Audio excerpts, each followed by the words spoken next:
Could you please tell us your best stewardship story?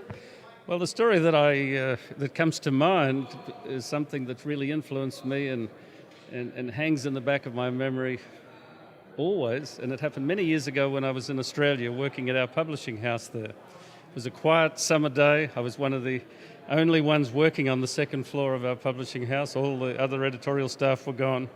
And there was this gentle knock on my door. I looked around. At first I didn't see anybody.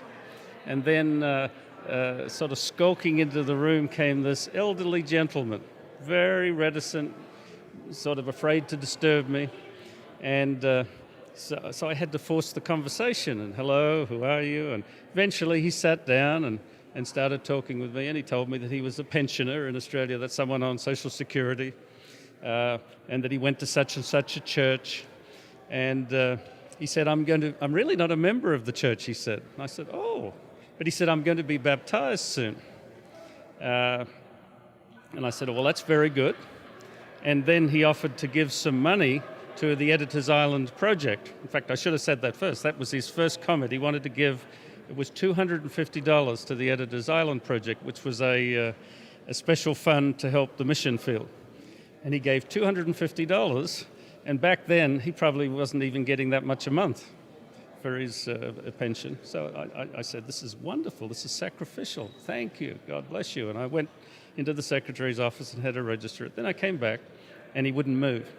And this is when he started saying, I'm really not a member of the church, but I'm getting baptized. And I said, wonderful, wonderful. And he said, then he just sat there and I said, anything more? And he says, well, I have a question. He said, do I have to be baptized under my real name?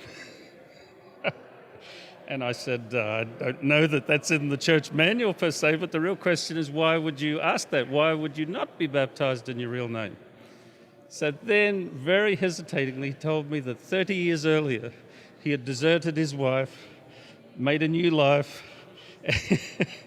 and now the guilt was preying on him. And he says, and I know that woman, she will find me, she will hound me. And I said, why don't you take this opportunity as there's a new life, you're beginning your spiritual life with Christ, why don't you try and contact her? She's probably dead to start with. But if you find her, this is a way to witness that you're a new person. Well, in the end, he sort of grasped it and he started to get happy. And I said, yeah, do that. And I remember the last contact I had with him as I looked down from my upper level window and I saw him sort of shuffling out into the parking lot and getting in the car, and I smiled to myself. I saw there was an elderly lady sitting in the car with him, and I could imagine that whole story.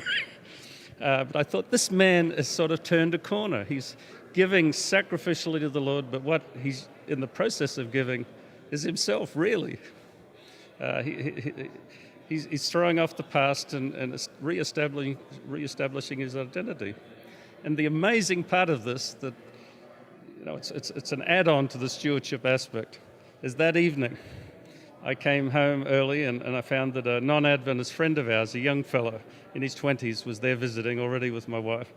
And so I was just full of this story. And I said, you'll have no idea what happened. This man gave this amount of money, but his real issue was whether he could be baptized under a false name.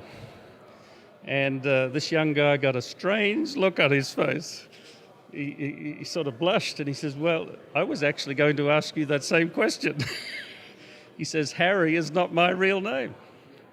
He was an immigrant from Holland, and he said, I changed my name, and he gave some of the reasons. It wasn't really illegal or anything, but he said, it's been troubling me. Do I have to go under my original name when I'm baptized?